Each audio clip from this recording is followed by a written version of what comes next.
अस्सलाम वालेकुम viewers, street drive with Faisal Iqbal के यूट्यूब शो में आप मेरे साथ हाजिर हैं। और आज मेरे साथ हमारे बड़े ज़बरदस्त फॉर्मर क्रिकेटर, मेरे बिल्कुल बड़े भाइयों की तरह आप उनको चैनल्स के ऊपर तज्जिया करते हुए भी देखते हैं, सुनते रहते हैं। पाकिस्तान क्रिकेट के ऊपर बड़ी गहरी निगाह भी रखते हैं, डोमेस्टिक क्रिकेट पे भी गहरी निगाह रखते हैं और अक्सर चैनल्स पे तज्जियात करते रहते हैं। तो आज के मेरे मेहमान, जैसे आप देख रहे हैं स्क्रीन में, गुलाम अली भाई मौजूद है हमारे साथ। गुलाम भाई, thank you very much time निकालने का। अस्सलाम वालेकुम। और कैसे हैं आप? खैरियत से ठीक है? कैसा आपका वक्त गुजर रहा है इस क्वारंटीन में? आई एम श्योर आप ऑफिस भी जा ही रहे होंगे, तो कुछ थोड़ा सा उसके बारे में जरा बताइए।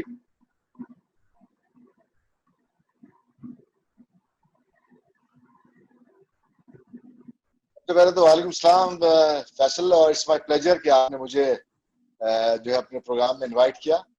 और रही बात इन वक्तों की, तो यकीनन इस वक्त तमाम दुनिया जो है इस मुश्किल वक्त से गुजर रही है और डेफिनेटली पाकिस्तान भी उनमें से एक है। लेकिन कुछ इदारे ऐसे हैं जहाँ पे जाना ज़रूरी है। और मैं जैसे पाकिस्तान इंटरनेशनल एयरलाइन के लिए काम करता हूँ, आपको पता है दुनिया में इस वक्त पीआई ने स्पेशल फ्लाइटें चलाई हुई हैं और उसकी हम प्रमोशन कर रहे हैं, लोगों को आगाही दे रहे हैं। तो ऑफिस जाना होता है, बिल्कुल जाना होता है, लेकिन सोशल डिस्टेंसिंग का ख्याल रखते हुए और सारे उन पैरामीटर्स को फॉलो करते हुए जो गवर्नमेंट ऑफ पाकिस्तान ने दी।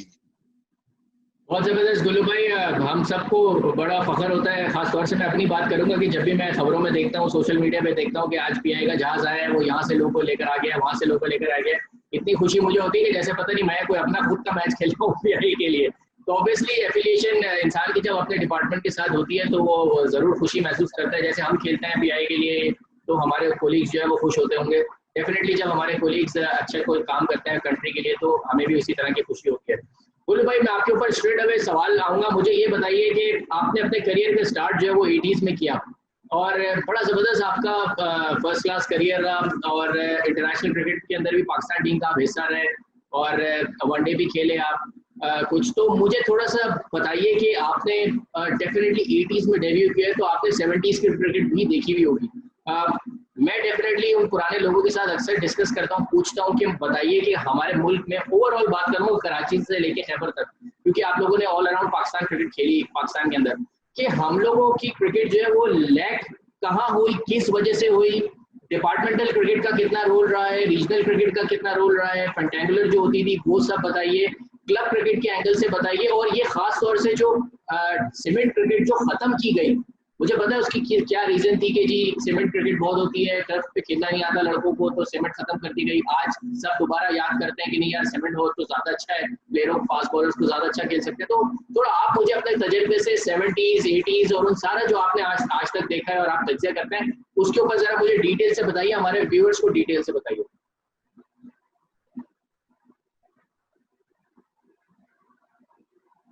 ऐसा लगा डिटेल बताने जाऊंगा तो पूरी रात गुजर जाएगी लेकिन कोशिश करता हूं कि जल्दी समअप करूं। इनिशियल स्टार्ट में करता हूं कि जो बड़े शहर हैं पाकिस्तान के, उनके बच्चों को क्या अपॉर्चुनिटीज मिलती हैं कि वो अपने क्रिकेट को स्टार्ट कर सकें। यकीनन मैं भी उन प्लेयरों में से हूं जो स्ट्रीट क्रिकेट से जिसकी जो है आमद हुई है। स्ट्रीट क्रिकेट क्योंकि कराची बहुत बड़ा शहर है, बहुत बड़ी पॉपुलेशन है, इतने ग्राउंड नहीं है जितने के बच्चे खेल रहे होते थे हमारे जमाने में। तो अपने घरों के आगे जो स्ट्रीट होती थी वहां पे बाकायदा सुबह और शाम टीमें अपने टूर्नामेंट्स खेलती थी, मैचेस खेलती थी।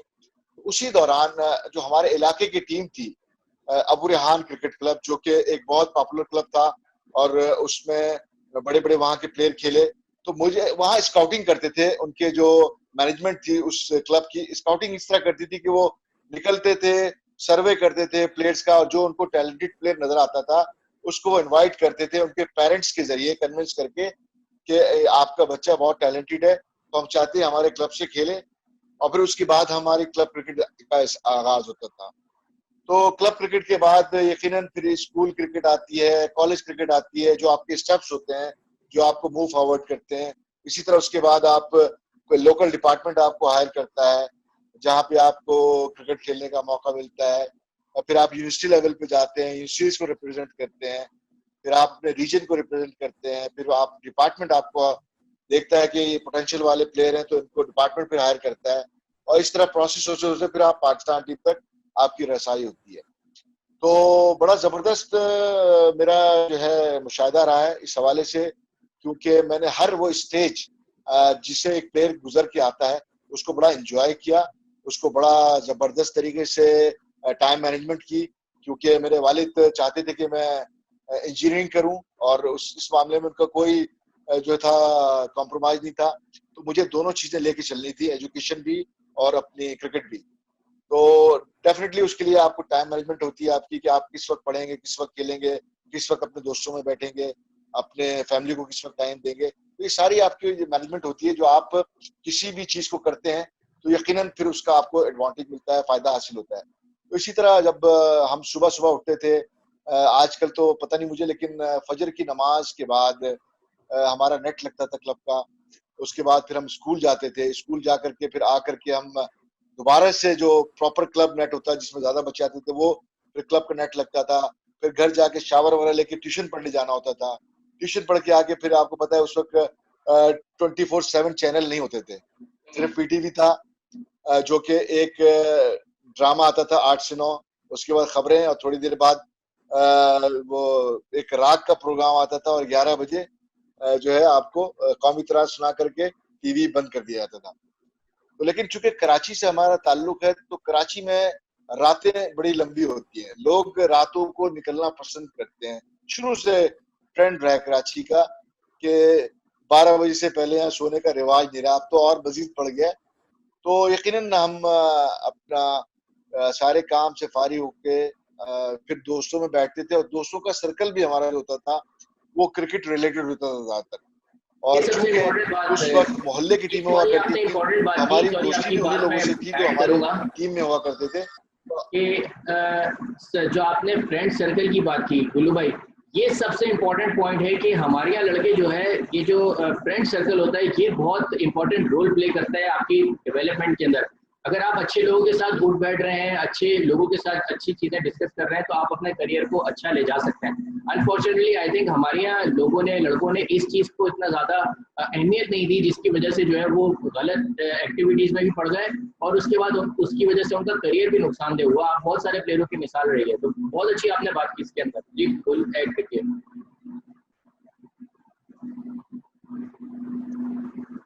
देखिए फैसल, एक्चुअली हर जमाने के अपने जो है अदवार होते हैं, और उसमें चलने वाले लोग जो है उस हिसाब से चल रहे होते हैं। उस वक्त ना टेलीफोन का इतना रिवाज था, ना बहुत ज्यादा आप टीवी पे एंगेज होते थे, और सोशल मीडिया नहीं होता था। तो आप यकीनन ज्यादातर लोगों से इंटरेक्शन आपका बहुत होता था, जो कि मैं समझता हूँ वो बहुत जरूरी होता है, लोगों से इंटरेक्शन होना, चाहे वो आपके दोस्त हो, चाहे आपके रिश्तेदार हो, चाहे आपके फैमिली मेंबर हो। जो चीजें आप उनसे सीखते हैं वो यकीनन आप अकेले नहीं सीख सकते। डेफिनेटली आज जो एडवांटेजेस हैं मोबाइल फोन के या इंटरनेट के, या आप टीवी देखते हैं, उसके एडवांटेज जरूर हैं, लेकिन इसके कई डिसएडवांटेजेस भी हैं। तो आपने खुद तय करना होता है कि आपने किस चीज को छोड़ना है और किस चीज को पकड़ना है। तो यकीनन उस जमाने में पेरेंट्स भी थोड़े से अपने बच्चों पर सख्ती किया करते थे। मेरे वालिद बहुत सख्त थे, और उन्होंने टारगेट दिया हुआ था कि आपने इंजीनियरिंग करनी है। तो मैं यकीनन अपनी पढ़ाई पे भी फोकस किया मैंने, और जब मेरा इंजीनियरिंग यूनिवर्सिटी में एडमिशन हो गया, फिर मैंने बेखौफ होकर अपने पेरेंट्स से इजाजत मांगी कि मुझे आप क्रिकेट खेलने दिया जाए। अगर मेरा फ्यूचर इधर नजर आएगा तो मैं कंटिन्यू करूंगा, अदरवाइज मैं अपनी पढ़ाई में पूरा फोकस करूंगा। तो फिर मुझे इजाजत मिली, तो फिर मैं क्रिकेट और एजुकेशन को थोड़ा सा पीछे लेके जाना पड़ा मुझे, क्योंकि क्रिकेट आपको पता है कितना आसान खेलनी है, आपको इसमें बहुत ज्यादा टाइम को एंगेज करना पड़ता है, और आप बहुत ज्यादा फोकस करते हैं, आप अपनी मेहनत करते हैं, तब कहीं जाकर के आप एक हाईएस्ट लेवल पर पहुंचते हैं। बिल्कुल सही आपने बोला गुल्लू भाई।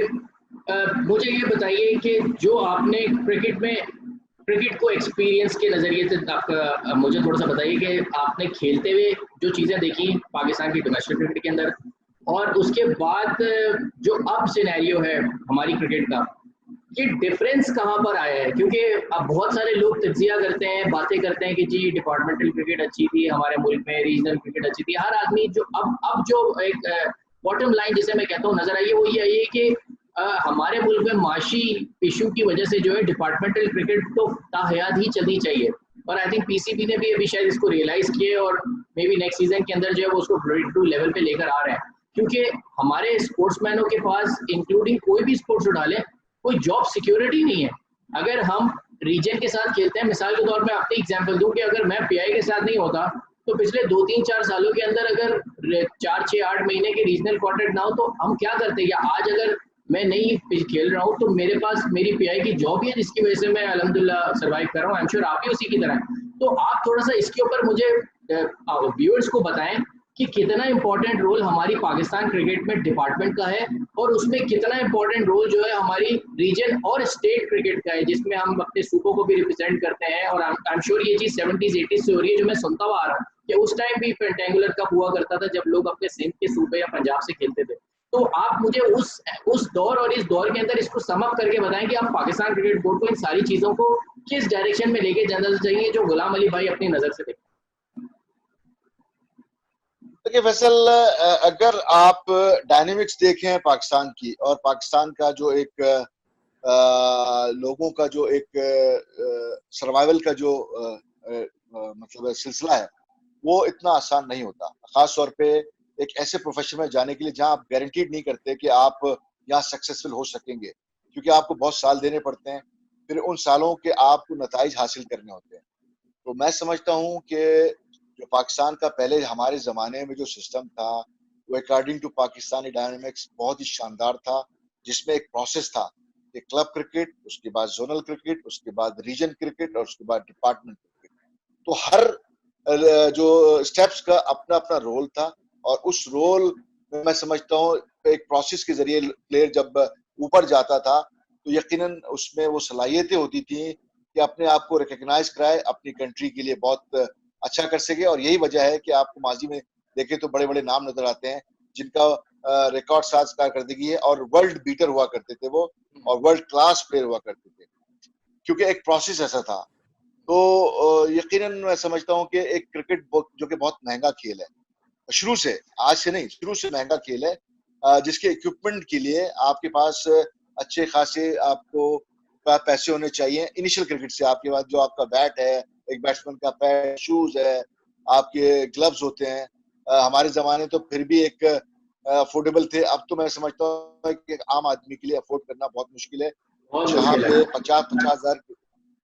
50-50 हजार के बल्ले हो गए हैं, और जहाँ पे शूज आप लेने जाएं तो 20-22 हजार के शूज हैं। बैटिंग ग्लव्स लेने चाहे तो 10-12 हजार के ग्लव्स आते हैं। इसी तरह हेलमेट है, ठीक है ना। तो बहुत सारे इक्विपमेंट ऐसे हैं जहाँ पे मैं समझता हूँ कि आपका अगर एक सीजन खेलने जा रहे हैं तो आपके पास 2-2.5 लाख का सामान होना चाहिए, ठीक है ना। ये एक जो बेसिक सामान है, तो उसको पूरा करने के लिए यकीनन क्रिकेटर्स जो ज्यादातर आपको पता है कि मिडिल क्लास या लोअर मिडिल क्लास फैमिली के बच्चे इस तरफ आते हैं, जिनके पास या उनके वालिदैन के पास इतने वसाइल नहीं होते।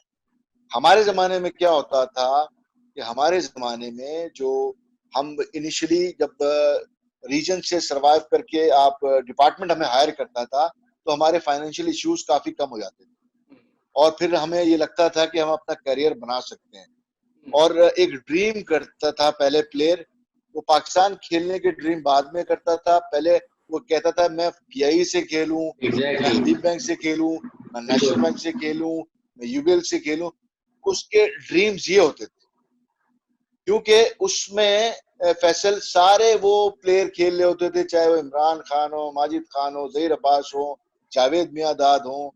ये वो नाम थे जिनको हम देख रहे थे, और जिनके साथ तमाम जो हमारे एरा के प्लेयर हैं उनकी खेलने की ख्वाहिश होती थी। तो ये अपॉर्चुनिटी हमें डिपार्टमेंट के जरिए मिलती थी कि हम इन प्लेयरों के साथ खेलें और अपने आप को तेजी से ग्रूम करें।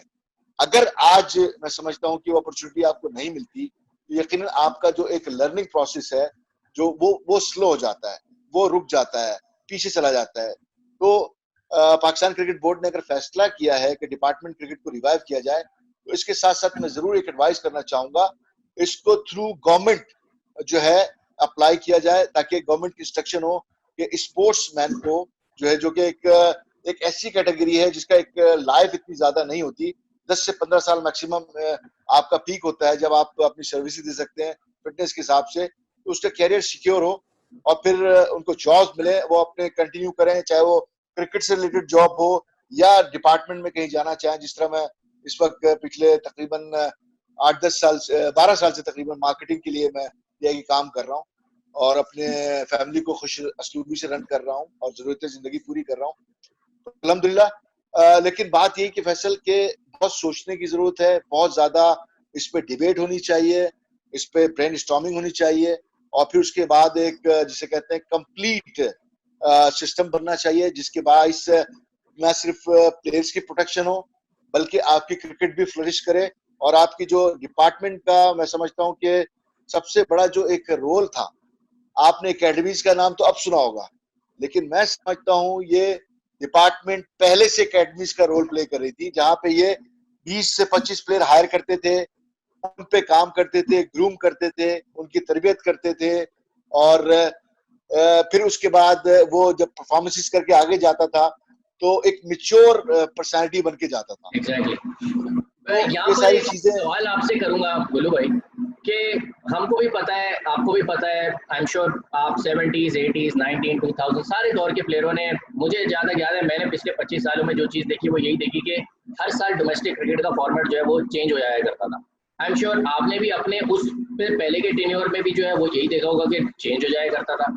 तो जब आपको, हम सबको, और क्रिकेट रन करने वाले भी वही लोग रहे ज़्यादातर जो खुद क्रिकेट खेले में, जब उन सबको इस बात का बखूबी अंदाजा था कि डिपार्टमेंटल क्रिकेट ही इंपॉर्टेंट रोल प्ले करती है, और एक प्रोसेस जैसे आपने अभी कहा कि बना हुआ था, तो उसको चेंज करने के लिए वजूहत क्यों बार बार पैदा होती थी, क्यों एक सही सिस्टम को बार बार जो है उसके अंदर एक्सपेरिमेंटेशन आ जाती है। देखिए, मैं एज ए खिलाड़ी, एज ए कैप्टन रहते हुए भी आपको बता सकता हूँ कि मुझे पता है कि एक इशू ये रहता था कि जी डिपार्टमेंट के ही लड़के आ जाते हैं, वही रीजन से खेल लेते हैं, तो चलो जी आपने उसके अंदर एक सेटअप निकाला कि चले आप 5 प्लेयर खिला लें।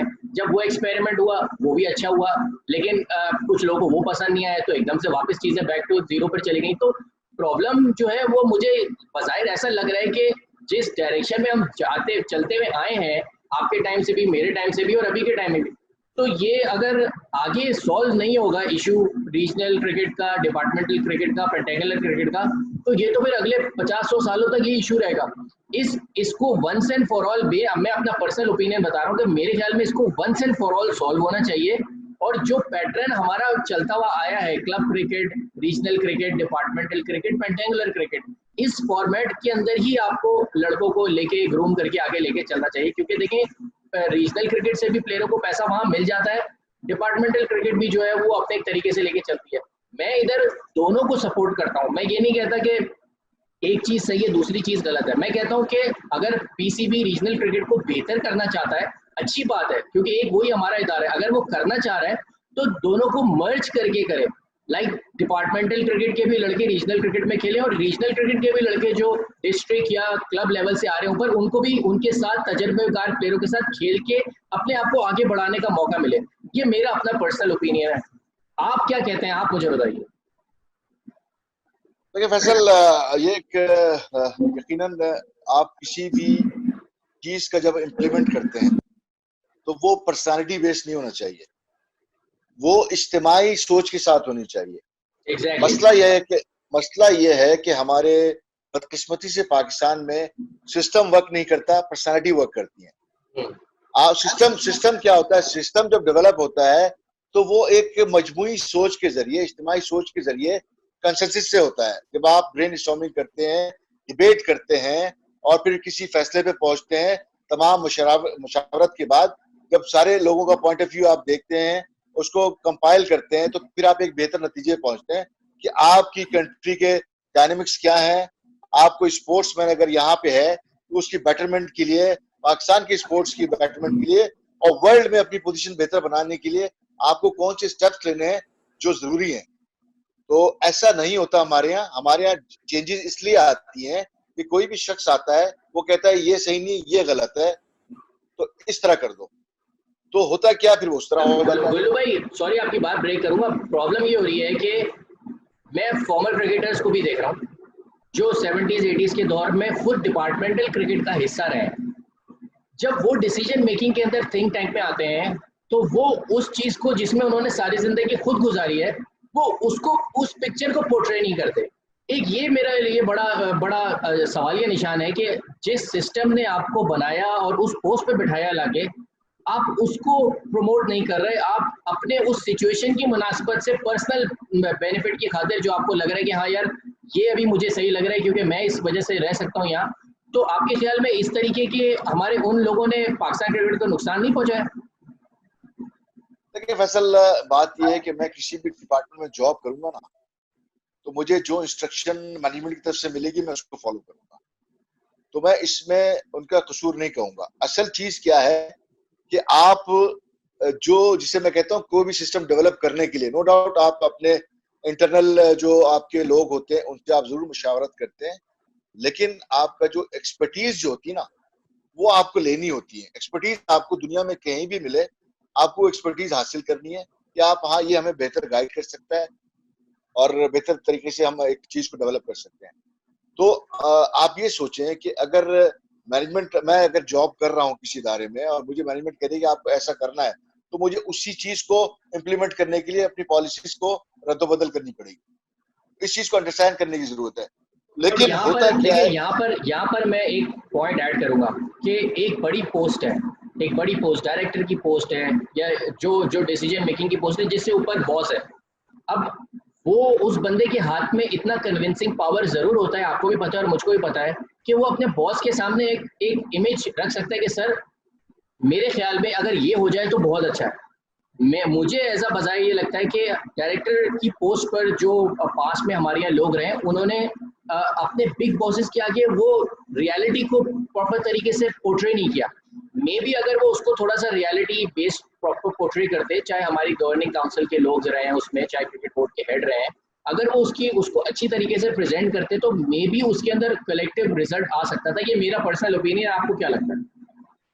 आप फैसल बिल्कुल सही कह रहे हैं, होना इसी तरीके से चाहिए। लेकिन यहाँ मामला दूसरा है। हमारे ग्रेट लेजेंड इमरान खान, जो कि इस वक्त माशाल्लाह से हमारे प्राइम मिनिस्टर हैं और एक विजन रखते हैं, और जो उनका ब्रॉटअप हुआ है या जो इनकी इनिशियल क्रिकेट है, वो आपको पता है कि अब्रॉड हुई है, इंग्लैंड में, ऑस्ट्रेलिया में खेले हैं। वो बड़े इंस्पायर हैं उनके स्ट्रक्चर से, ठीक है ना। उनकी एक सोच थी कि इस तरह की क्रिकेट होनी चाहिए, ठीक है ना। चूंकि वो पाकिस्तान में एंगेज नहीं रहे ज्यादा डोमेस्टिक क्रिकेट में, तो उनको ग्राउंड रियलिटी का सही मानों में, एक क्रिकेटर्स या एक स्पोर्ट्समैन जब किसी बैकग्राउंड से आता है, उसके क्या मसले होते हैं, उसके क्या इश्यूज होते हैं, वो उस चीज को शायद अंडरस्टैंड नहीं कर सके। लेकिन मैं कहता हूँ कि इमरान खान साहब का कोई विजन था, तो उस विजन पर जरूर काम होना चाहिए।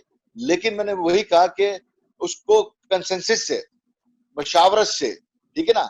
जब आप मशावरत से बैठ के डिस्कस करके कोई इम्प्लीमेंट करते हैं, तो उसके बेहतर नताइज आने के बहुत ज्यादा चांसेस होते हैं। इस वक्त इश्यू ये है, कि बहुत जल्दी में ये सारा प्रोसेस हुआ है, जिसकी वजह से अचानक से पीसीबी को रिवर्ट करना पड़ा अपने फैसले को, क्या वो दोबारा डिपार्टमेंट क्रिकेट की तरफ देख रहा है, ठीक है ना। क्योंकि आपको पता है, एक अरब से जायद 2019-20 के सीजन में इन्वेस्ट किया है पाकिस्तान क्रिकेट बोर्ड ने, और अब मजीद इस साल भी जो सीजन शुरू होगा उसमें भी करने जा रहा है, ठीक है ना। जो कि एक ऑलरेडी बहुत ज्यादा बर्डन है, मैं समझता हूँ।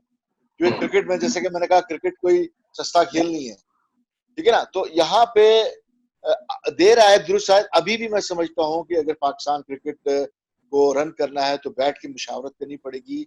और उसमें उसमें यकीनन अगर आप डिपार्टमेंट को भी पार्टिसिपेट कराना चाह रहे हैं, तो इसकी पूरी एक A to Z पॉलिसी बननी चाहिए।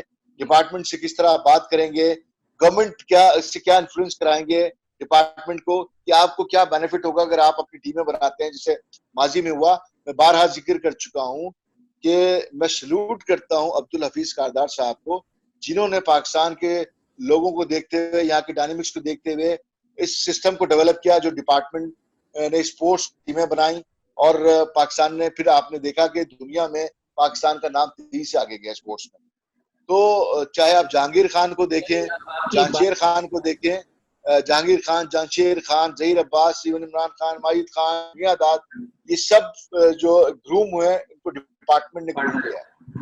सही, मैं अब आपकी बात में यही ऐड करना चाह रहा था कि मैं अक्सर जो हमारे फॉर्मर ग्रेड से सुनता हूँ, जो डिपार्टमेंटल क्रिकेट की प्रोडक्ट रहे हैं, जावेद साहब, मैं मियादाद साहब की बात करूँ या जहीर भाई की बात करूँ या जहांगीर भाई की बात करूँ, इनके करीब होता हूँ तो इनसे अक्सर बात करता हूँ। एग्जैक्टली वो यही बात करते हैं कि कारदार साहब की बहुत तारीफ करते हैं वो, कि कारदार साहब ने जो है ना ये डिपार्टमेंटल क्रिकेट बना के या स्पोर्ट्स बना के प्लेयरों की जो है वो जिंदगी बना दी है, जिसकी वजह से देख लिया आज हम जहांगीर भाई पे भी प्राउड फील करते हैं, जावेद साहब, जहीर अब्बास साहब, जो जो डिपार्टमेंटल क्रिकेट की प्रोडक्ट है। और आप देखें, जब डिपार्टमेंटल क्रिकेट बंद हुई है तो उसके लिए प्रेस कॉन्फ्रेंस में भी यही लोग नजर आए, खास तौर से हमारे क्रिकेट में जावेद मियांदाद साहब का मैं जिक्र करूंगा कि उन्होंने आउट ऑफ द वे जाके प्रेस कॉन्फ्रेंसेस की और मीडिया के अंदर इस चीज को हाईलाइट किया।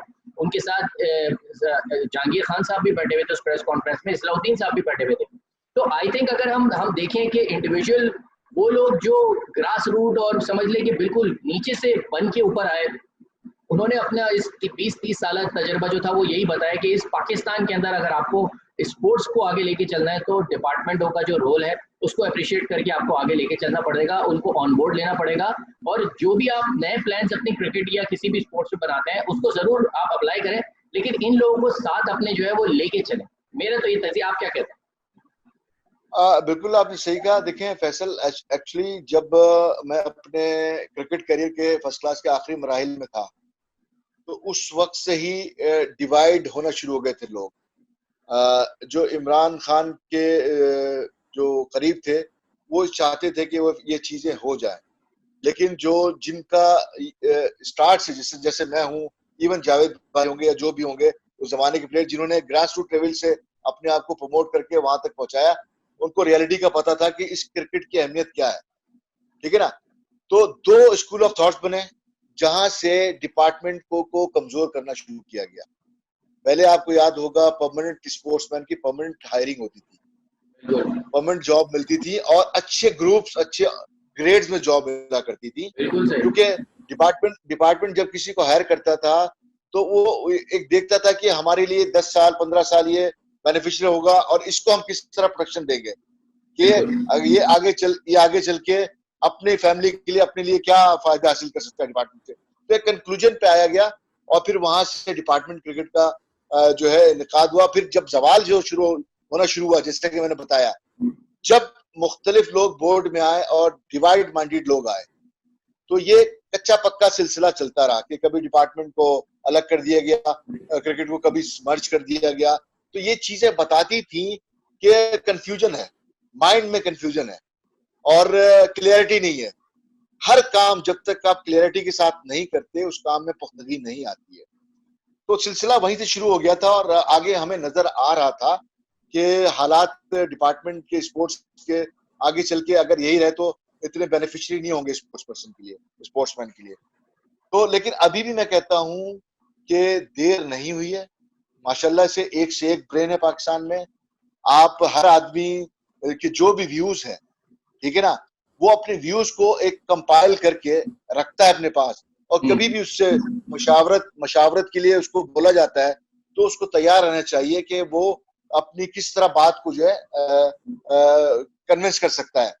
तो कन्विंस करना बहुत जरूरी है फैसल। बदकिस्मती से हमारे यहाँ जो है हम समझते हैं मैं सही हूँ, आप समझते हैं आप सही हैं। इस डिबेट में हम दोनों एक दूसरे की बात नहीं मानते। असल चीज है एक्सेप्टेंस। बिल्कुल आपने सही बात बोली गुल्लू भाई कि हमारे यहाँ आई थिंक शायद कलेक्टिव डिसीजन जो है ना होने की वजह से जो है हम इस सिचुएशन में आ गए कि हर साल जो है कोई ना कोई नया इशू डोमेस्टिक क्रिकेट में खड़ा होता था। लोगों की ईगोज के भी इशू आते थे, उस वजह से भी हमारे यहाँ प्रॉब्लम बहुत ज़्यादा क्रिकेट को उठाना पड़ी। एक इम्पॉर्टेंट चीज़ मैं ये पूछना चाहूँगा गुलाम भाई कि आज आपने जैसे खबरों में सुना होगा कि पाकिस्तान क्रिकेट बोर्ड ने जो है हमारे जो साथ खेले हुए नदीम भाई को माशाल्लाह डायरेक्टर हाई परफॉर्मेंस बनाया। मैंने तो उनको मुबारकबाद बिल्कुल दी मीडिया में। वो एक कैसा इकदाम आप देखते हैं? और दूसरा जो सेंट्रल कॉन्ट्रैक्ट की लिस्ट जो आज अनाउंस हुई है उसको आप कैसे देखते हैं? बड़ा डिटेल डिस्कशन हो रहा है कि आमिर, वहाब और हसन अली जो है वो नहीं है। क्यों नहीं है आपको भी पता है, हमें भी पता है उनकी रिटायरमेंट किस टाइम पर हुई थी। और सरफराज के ऊपर काफ़ी डिबेट है कि ऑल्दो के वो बी कैटेगरी में मौजूद है, बट उनके ऊपर काफ़ी डिबेट चल रही है। तो आप ये दोनों चीज़ों को किस तरीके से देखते हैं, मुझे क्विकली समझ करके बताएं। देखिए सबसे पहले तो मैं कहूँगा नदीम खान का जो ये ओहदा मिलना एक खुशगवार इजाफा मैं कहूँगा पाकिस्तान क्रिकेट में, क्योंकि नदीम एक हमारे साथ खेला हुआ है, शुरू से हमारे साथ है, उसको हम जानते हैं समझते हैं उसका, क्योंकि समझते हैं एक अच्छा ये है कि हम उसके बारे में डिस्क्राइब कर सकते हैं कि वो एक विजन वाला आदमी है, ठीक है ना, और सर्व कर सकता है पाकिस्तान क्रिकेट को बेहतर अंदाज में। उसका एक्सपोजर बहुत अच्छा है, यूके में उसने काफी ज्यादा टाइम स्पेंड किया है, क्रिकेट के अलावा बिजनेस किए हैं उसने वहां पे। इसी तरह उसको एक्सपीरियंस है यहाँ पे मोइन खान क्रिकेट एकेडमी का, यूबीएल स्पोर्ट्स का हेड रहा है वो, अभी भी है बल्कि। तो उसके एक्सपीरियंस है और एक विजन वाला है। और मैं समझता हूँ कि सबसे बड़ी बात यह कि उसके अंदर एक्सेप्टेंस है लोगों को सुनने की, और पेशेंस है, और ईगो इतना नहीं है। ये सारी चीजें एक शख्सियत में जब होती है ना, तो आपको जो आपको जिसमें सुनने की कैपेसिटी हो और विजन हो आपके पास, आप मुशावरे से चलना चाहते हो, आप टारगेट्स करते हो चीजों को, तो मैं समझता हूँ कि उसके नताइज बहुत अच्छे आते हैं। और नदीम खान को मेरे ख्याल है कि कोई ऐसा खौफ नहीं होगा जॉब का कि वो कहेंगे कि जी अगर मैं यहाँ रह गया। उनकी पूरी कोशिश होगी कि अगर मैं रहूं तो यहाँ पाकिस्तान क्रिकेट के लिए जो बेहतर इक़दाम हो सकते हैं वो करूं और मशावरत से करूं। मैं समझता हूँ कि ये बहुत खुशगवार इजाफा है। और दूसरा सवाल आपका सेंट्रल कॉन्ट्रैक्ट के हवाले से था। अभी मैं सरी से इसको देखा मैंने, और डिबेट चल रही थी सरफराज के हवाले से कि उनको ए कैटेगरी से शायद सी कैटेगरी में डाल दिया जाएगा। लेकिन पाकिस्तान क्रिकेट बोर्ड ने बहुत अच्छा फैसला किया कि सरफराज को, जो कि अभी किसी फॉर्मेट में नहीं खेलना है, उनको उनको वैल्यू दी और बी कैटेगरी में कम से कम रखा है। ठीक है, वरना बिल्कुल हम आपने देख सही रहे बोला हैं। कि मैं भी यही सोच रहा था इनफैक्ट कि सरफराज बहुत खुशकिस्मत है, क्योंकि आपको पता है मीडिया के अंदर हर आदमी डिफरेंट अपना पॉइंट ऑफ व्यू दे रहता है, हर आदमी का एक डिफरेंट वो होता है। हम क्रिकेट खेले हुए चीज़ों को करीब से देखे हुए तो ज़्यादा चीज़ों को समझ सकते हैं। मैं ये देख रहा था कि सरफराज की परफॉर्मेंस जो है पिछले साल डोमेस्टिक क्रिकेट के अंदर इतनी अच्छी नहीं रही है। उसके बरक्स सेंट्रल कॉन्ट्रैक्ट की लिस्ट में और प्लानिंग में रहना, आई थिंक ये सरफराज के लिए बड़ा खुशकिस्मत और गुड साइन है। मैं ये समझता हूँ कि सरफराज को डोमेस्टिक क्रिकेट के अंदर वो एक फाइटर है, वो एक परफॉर्मर है। उसको पता है कि इस सिचुएशन में, इस सिनेरियो में वो कहाँ स्टैंड कर रहा है। जो हो गया गुजर गया, उसके बाद उसको कमबैक करने के लिए क्या करना है। मेरे ख्याल में मैंने 2-3 कमबैक किए, बेस्ट बैट्समैन बन करके, उसके अलावा मेरे पास कोई ऑप्शन नहीं था। आगे पीछे मैंने भी देख लिया, टॉप 5 में फिनिश करो, टॉप 10 में फिनिश करो, कोई फर्क नहीं पड़ता था, क्योंकि आपसे ऊपर जो नाम होते थे वो गिनवाए जा रहे होते थे। तो मेरे ख्याल में सरफराज के पास इस वक्त जो बेस्ट ऑप्शन है, एक तो वो खुशकिस्मत है कि वो उस लिस्ट में मौजूद है, और बी कैटेगरी में है, ये बड़ी इंपॉर्टेंट बात है। आई थिंक जो आने वाला अब डोमेस्टिक क्रिकेट का सीजन शुरू होगा, सरफराज को एक्स्ट्रा ऑर्डिनरी परफॉर्मेंस करनी पड़ेगी अब इन प्लेयरों के बीच में दोबारा अपनी जगह बनाने के लिए। ये मेरा तजज़िया है, आप क्या कहते हैं? देखिए, यकीनन सरफराज वाकई खुशकिस्मत है। अल्लाह ताला ने जो उसके लिए जो इतने सारे, मतलब उसके क्रेडिट पे जो चीजें हैं, यकीनन कुदरत बहुत मेहरबान है उस पर। और मैं पाकिस्तान क्रिकेट बोर्ड को एक दफा फिर कहूंगा कि पाकिस्तान क्रिकेट बोर्ड ने उसके पास अचीवमेंट को मरूज खास रखते हुए उसको वैल्यू दिया है, और वो न सिर्फ सेंट्रल कॉन्ट्रैक्ट दिया है बल्कि उसको बी कैटेगरी में रखा है।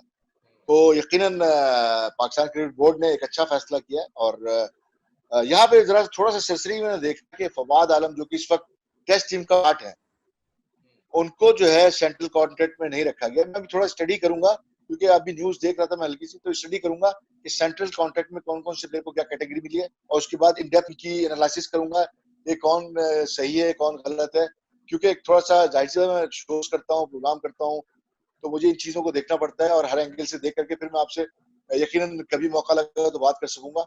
लेकिन फिलहाल मैं समझता हूँ कि अगर सरफराज के हवाले इसके से बात करें। ऊपर जो थोड़ा सा मैंने फॉलो अप किया हुआ है, जो मेरे नॉलेज में चीज़ें और जो मैं फॉलो अप करता हूँ, मैंने जो नजरिया मुझे जो नजर आया वो ये आया कि आई थिंक पीसीबी ने इस चीज़ को थोड़ा सा रियलाइज किया है, आई थिंक अनाउंस करने के बाद, कि जो डोमेस्टिक के टॉप परफॉर्मर्स थे, batsman, bowler, wicket keeper, I think उनको इस लिस्ट के अंदर ऐड करना चाहिए था। मुझे बजाय लगता है कि उन्होंने रियलाइज किया, मे बी नेक्स्ट ईयर जो है डोमेस्टिक के परफॉर्मेंस जो है वो जरूर इस लिस्ट में आ जाएंगे। जो जो लैग की जगह जो नजर आई कि जिस वजह से शायद ना रखे गए हो, वो ये बजाय ऐसा लगा, मेरा अपना पर्सनल ओपिनियन है, कि जो रिटेनर कॉन्ट्रैक्ट इन प्लेयरों को दिए हुए हैं, कि जो रिटेनरशिप के अंदर बहुत सारे प्लेयरों को कॉन्ट्रैक्ट मिले हुए हैं, आई थिंक शायद उस चीज को मद्देनजर रखते हुए पीसीबी ने शायद ये डिसाइड किया हो कि ऑलरेडी ये प्लेयरों को ये कॉन्ट्रैक्ट मिले हुए हैं जो 1 साल के लिए चल रहे हैं, और ये लड़कों के लिए जो है वो डिफरेंट कॉन्ट्रैक्ट्स हैं। तो आई थिंक मेरे ख्याल में जो उन्होंने जो लिस्ट बनाई, शायद ये सोचते हुए बनाई, बट उसका एहसास उनको हुआ कि डोमेस्टिक क्रिकेट के परफॉर्मेंस को अहमियत देनी है। और आई थिंक शायद नेक्स्ट ईयर ऑनवर्ड जो है ना, ये डोमेस्टिक क्रिकेट के परफॉर्मेंस जो है इस सेंट्रल कॉन्ट्रैक्ट की लिस्ट में, चाहे डी कैटेगरी आप बोलते हैं इसको, चाहे ई कैटेगरी बोलते हैं, किसी भी कैटेगरी में रखने चाहिए, क्योंकि पास में ये होता रहा है और हम लोग खुद उस कैटेगरीज के अंदर उन परफॉर्मेंस की वजह से जो है वो आते थे। ये मेरे तो ये ओपिनियन, आपको क्या लगता है? यकीन फैसल, ये एक पीसीबी का एक प्रोसेस है जो सेंट्रल कॉन्ट्रैक्ट है, और अब यकीनन मैनेजमेंट चेंज हुई है, तो इनके थॉट्स में क्या तब्दीली आई है लेकिन ये जरूर मैं कहूंगा कि बहुत सारी जगहों पे खुशगवार तब्दीली हम देख रहे हैं कि जहाँ पे हम हारून रशीद साहब को की सर्विसेज को पीसीबी ने अपना लेने का फैसला किया है, मोहतरम नजर अली जिया जो कि साल साल से यहाँ पे काम कर रहे थे और बड़ी डिबेट में रहते थे, तो अब इस क्रिकेट बोर्ड ने आके कम से कम ये जरूर फैसला किया है कि अब इन लोगों से को थोड़ा सा जो इनके खिदमात हैं इनसे जो ली गई है वो बस अब आगे चलना चाहिए और आगे लोग आए। यकीनन जब नए लोग आएंगे, नया विजन आएगा और एक पॉलिसी मुरतब होगी तो यकीनन हम देखेंगे कि पाकिस्तान क्रिकेट कहाँ जा रहा है और किस सिमत में जा रहा है। तो एक खुशगवार तब्दीली में महसूस कर रहा हूँ अब जो मैं देख रहा हूँ। तो अल्लाह करे कि जो मेरी सोच है वो ऐसी हो कि नए चेहरे आएंगे, नए लोग आएंगे और पाकिस्तान क्रिकेट को एक नए डायरेक्शन में लेके जाएंगे, जो कि मैं समझता हूँ जरूरी है। क्योंकि पुराने आप जितने हो जाते हैं आप एक माइंडसेट के साथ काम कर रहे होते हैं और आपका हर तरीके से आप काम कर चुके हैं तो आप ये एनर्जी भी समझते हैं कि सिर्फ आप जॉब बचाने की एनर्जी रह जाती है, बाकी आप विजन से या मेहनत से इतना काम नहीं कर सकते। तो हमेशा अगर आप देखते हो ना तो डिपार्टमेंट में जो भी ऑर्गेनाइजेशन है उनकी रोटेशन पॉलिसी होती है, ठीक है ना, 3-3 साल की रोटेशन पॉलिसी होती है कि मुख्तलिफ जगहों पे उनके ट्रांसफर हो रहे होते हैं ताकि जो है जो भी काम करने वाले लोग हैं उनका विजन बढ़े, उनकी जो एनर्जी है उसको ज्यादा से ज्यादा यूटिलाइज किया जाए। तो इस तरह होता है। तो अब जिस तरह नदीम खान का मैं सुन रहा हूँ, इसी तरह जुनैद जिया हैं जीएम डोमेस्टिक जो कि जनरल तौकीर जिया साहब के साहबजादे हैं। इसी तरह हम देख रहे हैं कि डोमेस्टिक क्रिकेट में जिस तरह कोचेस को लाया गया है और उनको सिलेक्शन कमेटी का पार्ट बनाया गया है, इसी तरह ड्राफ्टिंग जो हो रही है, ड्राफ्टिंग का सिलसिला है, उससे प्लेयर मुंतखब होते हैं। तो काफी सारी चीजें हमारे दौर में नहीं होती थी जो अब तब्दीली की तरफ जा रही हैं। इसमें और मैं समझता हूँ चीजें और आपको नजर आएंगी आगे चल के, जो लोग अपना विजन लेकर के आएंगे। अब नदीम खान आए, नदीम खान को मेरा ख्याल है डायरेक्टर डोमेस्टिक और डायरेक्टर हाई परफॉर्मेंस सेंटर दोनों की जो है वो पोस्ट दी गई है और इतना आसान तो नहीं होगा नदीम के लिए, लेकिन आई एम श्योर कि नदीम जो है उसको बड़ी खुश असलूबी से हैंडल करेगा। और असल जो चीज है ग्रास रूट लेवल क्रिकेट और आपकी गेम डेवलपमेंट, आपका डोमेस्टिक क्रिकेट, आपका हाई परफॉर्मेंस सेंटर, ये सारे रिलेट करते हैं एक प्लेयर को ग्रूम करने में, डेवलप करने में, एक स्टार बनाने में। तो यकीनन एक विजन वाला काम है जो कि हम दूसरी दुनिया में बहुत पहले हो चुका है। ऑस्ट्रेलिया की बात करूं, इंग्लैंड की बात करूं, साउथ अफ्रीका की बात करूं, इवन इंडिया की बात करूं, ये वहां काफी पहले से हो चुका है। इवन न्यूजीलैंड ने कुछ सालों से सारी चीजें शुरू कर दी हैं। तो अब देखना यह है कि वसीम खान साहब जो कि एक्सपीरियंस रखते हैं इंग्लिश काउंटी का सारा, उनका क्या विजन है। एहसान मानी जो बहुत ज्यादा डिपेंड कर रहे हैं वसीम खान साहब पे, और वसीम खान साहब अपनी एक टीम तैयार कर रहे हैं ऐसा लग रहा है मुझे। और अब देखते हैं कि वो उनका माइंडसेट क्या है और पाकिस्तान क्रिकेट को किस सिमत में लेके जाएंगे। तो मैं समझता हूँ कि अभी थोड़ा सा हमें देखना पड़ेगा कि इस सीजन में क्या क्या तब्दीलियां आती हैं और इस सीजन के बाद मैं यकीन से कह सकता हूँ कि पाकिस्तान क्रिकेट बोर्ड जो है एक कंप्लीट सिस्टम डेवलप करने में कामयाब होता है। बिल्कुल आपने सही बोला। डेफिनेटली वसीम खान साहब बड़े अच्छे एडमिनिस्ट्रेटर हैं और काफ़ी एक्सपीरियंस के साथ आए हैं, नया यंग ब्लड है। हमें पाकिस्तान क्रिकेट बोर्ड में ज़रूरत भी थी ऐसे डायनामिक बंदे की जो आके चीज़ों को ज़रा डिफरेंट तरीके से लेके चलें। आई एम श्योर उनको हमारे मुल्क के सिस्टम का भी काफ़ी हद तक आइडिया हो गया होगा अब तक 1 आध साल गुजारने के बाद। और बिल्कुल आपने सही कहा कि चेंजेस की ज़रूरत है और वक्त की ज़रूरत होती है कि आपको वक्त के साथ चीज़ें चेंज करनी होती हैं। और हर किसी को जो है हर दौर के अंदर जो नई चीज़ किए हुए लोग होते हैं उनको आपको आगे लेके आना पड़ता है ताकि चीज़ें आपकी और बेहतर तरीके से आगे बढ़े। तो आई एम श्योर हम सब उम्मीद रखते हैं कि उनको वक्त उनके पास बिल्कुल बहुत है, वो अपने उस दौर में काम करें और इंशाल्लाह पाकिस्तान क्रिकेट को बेहतरी की तरफ लेके जाएं हर डायरेक्शन में, ग्रास रूट लेवल से लेकर टॉप लेवल तक। और इस प्रोग्राम के तवज्जो से डेफिनेटली नदीम भाई को, वसीम खान साहब को, और जब भी लोग पाकिस्तान क्रिकेट बोर्ड से मुंसलिक होने जाएंगे आगे भी उन सबको बहुत बहुत विशेष पे करते हैं और उम्मीद करते हैं कि पाकिस्तान क्रिकेट जो है वो बेहतर तरीके की तरफ जाए। बस एंड में जाते जाते गुल्लू भाई आपसे कुछ छोटे मोटे सवाल करूंगा आपके क्रिकेट करियर के हवाले से। आपने इतना लंबा क्रिकेट का करियर सर्व किया, मैं खुद आपके साथ बहुत खेला हूँ, अक्सर अपने इंटरव्यूज में भी जिक्र करता रहता हूँ कि मैं बड़ा खुशकिस्मत था कि बहुत कम एज में जो है वो PIA के अंदर आया, PNSC से एक सीजन के फौरन बाद ही एक बड़ी ज़बरदस्त परफॉर्मेंस थी मेरी रिसोर्ट कप में PIA के अगेंस्ट, और वहाँ से मैं आया। और उसके बाद मैं बड़ा खुशकिस्मत था कि आप हो गए, आसिम मुशतबा भाई हो गए, महमूद भाई हो गए, नदीम भाई हो गए, आप लोग सबके इर्द गिर्द में जो है मैं अपने एक रूकी प्लेयर, बिल्कुल यंग प्लेयर आया था। और आप लोगों के साथ अक्सर जब खेलते हुए जो चीज़ें मैं सीखता था वो मैं आगे मैंने अपने खुद रोल में, यानी जब आप लोग या सीनियर प्लेयर जिनके साथ खेले जब वो हट गए तो मैंने फिर वो चीज़ें अपने रोल में प्ले की, तो मुझे पता चला कि यार क्या रिस्पॉन्सिबिलिटी होती है, आदमी कितना रिलैक्स खेलता है उस वक्त जब वो सीनियर के इर्द गिर्द होता है, और जब उसके ऊपर खुद रिस्पॉन्सिबिलिटी पड़ती है तो क्या चीज़ें होती हैं। बट अलहमदिल्ला मैंने इन्जॉय किया एज ए कैप्टन, और आप सबके सामने माशाल्लाह अपनी सारी चीज़ों को लेके चला। तो मैं थोड़ा सा आपसे यहाँ पर ये पूछना चाहूँगा कि आपको अपने करियर में ये सब अचीव करने के बाद कोई रिग्रेट है कि आपको लगता है कि आप पाकिस्तान टीम के साथ रहे, टूर्स पे भी गए, काफ़ी टूर्स पे पाकिस्तान टीम का हिस्सा रहे, आपको लगता है कि एक आपके टेन्योर में 80s 90s में कहीं पर ऐसी अपॉर्चुनिटी थी कि जहां आप परमानेंट मेंबर बन सकते थे पाकिस्तान टीम के, या आपको लगता है कि आप एक ऐसे टेन्योर में थे जहां ऑलरेडी टफ कंपटीशन चल रहा था, सेट प्लेयर्स ओपनिंग डिपार्टमेंट में थे जिनके बीच में जगह बनाना मुश्किल थी? तो उसको जरा क्विकली मुझे समअप करके बताइए। समअप मैं इसको इस तरह करूंगा फैसल के देखो, मैं उन खुशकिस्मत लोगों में से हूँ जो चीज मैंने चाही जिंदगी में मुझे मिली। ठीक है ना। मुझे कोई कोई रेगरेट नहीं है। जिस इंस्टीट्यूट में पढ़ना चाहा वहां मेरा एडमिशन हुआ, जो क्रिकेट खेलनी चाहे मुझे मिली, जहाँ जॉब करना चाहा मुझे वहां जॉब मिली। ठीक है ना। तो हर चीज मुझे अल्लाह ताला ने जो मैंने टारगेट्स किए थे मेरे अचीव हुए, मां सिवाय एक टारगेट के कि मेरा एम था कि मैं वर्ल्ड के टॉप प्लेयर्स में मेरा नाम, उसके लिए डेफिनेटली वो मेरे हाथ में नहीं था। मैं वहां तक तो पहुंच गया जहां तक मैं अपने बल पे पहुंच सकता था, लेकिन उसके आगे मेरे हाथ में चीजें नहीं थी। जाहिर सी बात है अपॉर्चुनिटी जो मिलना है वो मेरे हाथ में नहीं था।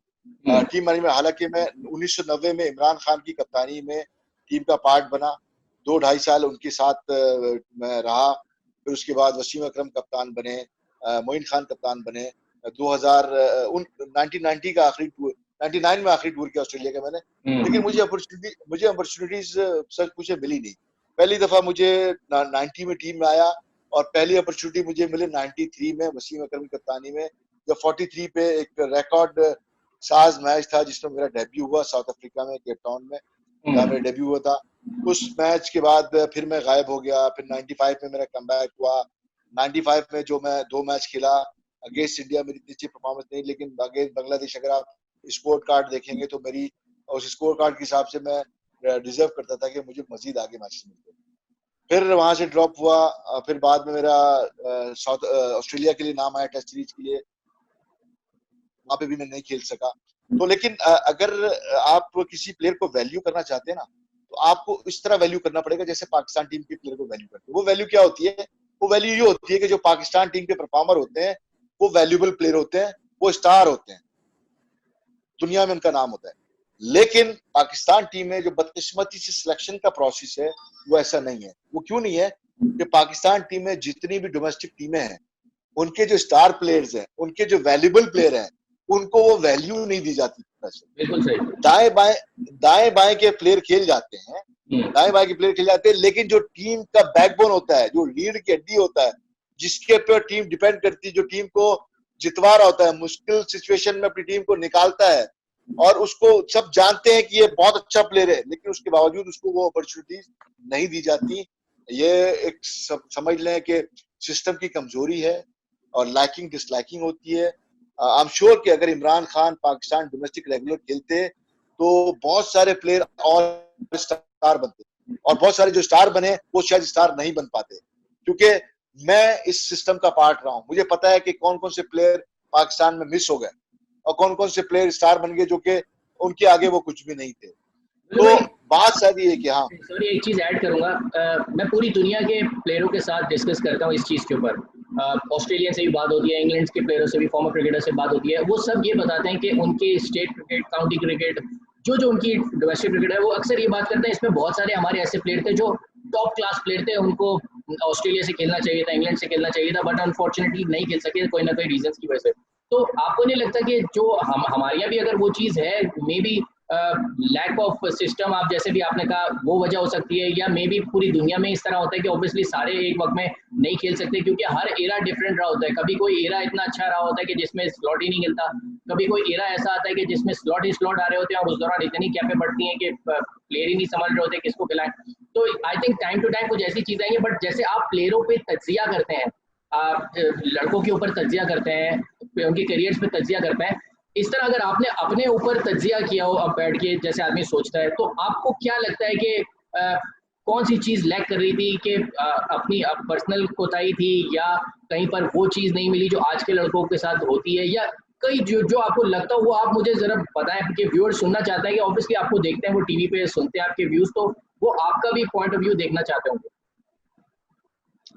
देखिए फैसल, बहुत कम शायद आपने देखा होगा मैं अपने ऊपर बात करता हूँ या अपने आप को डिस्कस करता हूँ, मुझे अच्छा लगता भी नहीं है क्योंकि तलखियां फिर निकल के आती हैं और इंसान जो है थोड़ा सा परेशान हो जाता है, क्योंकि जब आपका इतना लंबा करियर हो और आप हर क्राइटेरिया को फुलफिल कर रहे हो और आपको वो अपॉर्चुनिटी ना मिल रही हो, ठीक है ना, तो यकीनन फिर बहुत सारे उसके जो है किसे जिसे कहते हैं उसके बहुत सारे मामला होते हैं, बहुत सारे लोग इन्वॉल्व होते हैं जो कि आपके रास्ते में रुकावट बनते हैं, आपको आगे बढ़ने नहीं देते, ठीक है ना। मैं सिर्फ ये कहूंगा किसी प्लेयर को आपने जज करना है तो उस एरा में जो प्लेयर खेले हैं उस एरा के प्लेयरों का आप जाके रिकॉर्ड देखें, स्कोर कार्ड देखें किन किन टीमों के खिलाफ, ये बड़ा एक डिटेल वर्क है, तो आपको प्लेयरों की वैल्यू का पता चलेगा। आप ऐसा नहीं हो सकता कि 70s के एरा के प्लेयरों को आप 90s के एरा के प्लेयर से मिलाने की कोशिश करें, नहीं। हर एरा में जो एक एनवायरनमेंट था क्रिकेट खेलने का, उस जो कंपटीशन था, उस कंपटीशन में जो पार्टिसिपेंट थे उनकी परफॉर्मेंसेस क्या क्या थी, उनको कितनी अपॉर्चुनिटीज मिली और दूसरों को कितनी अपॉर्चुनिटीज मिली। तो यही मैं कहना चाहूंगा अपने बारे में कि अगर आप देखेंगे तो मैं जिस टीम के लिए खेला, चाहे वो कराची हो, इनिशियली मैंने ग्रेड 2 से जब आगाज किया पीडब्ल्यूडी से, तो मैं अपनी टीम का एक मेन प्लेयर था, ठीक है ना, जिसपे टीम मेरी डिपेंड करती थी। उसके बाद मैं पैको के लिए खेला 4 साल पाकिस्तान, जहाँ बड़े बड़े हमारे नाम थे, वसीम अकरम भी खेला। मैं उस टीम का एक बहुत वैल्यूबल प्लेयर था जिसपे टीम डिपेंड करती थी। जावेद बर्की हमारे डिपार्टमेंट के चेयरमैन हुआ करते थे पाकिस्तान ऑटोमोबाइल कॉर्पोरेशन, तो वो तक मुझ पे बहुत ज्यादा रिलाई करते थे और आके जब भी उनको परेशानी होती थी मुझसे डिस्कस करते कि तुमने करना है तुमने, तो मैं वहां पे अल्हम्दुलिल्लाह मुझे लाइक भी इसलिए करते कि जब उन्होंने मुझसे डिपेंड किया मुझ पर, मैंने डिलीवर कर दिया। इसके बाद मैं कराची के लिए खेला, कराची से आपको पता है कि मैं बहुत साल खेला हूँ, कराची में मेरी बड़ी वैल्यू थी, मेरा बड़ा नाम था, ठीक है ना, टीम के जीतने में मैंने बहुत सारे जो बड़े मैचेस है उसमें मेरा बड़ा कंट्रीब्यूशन रहा है।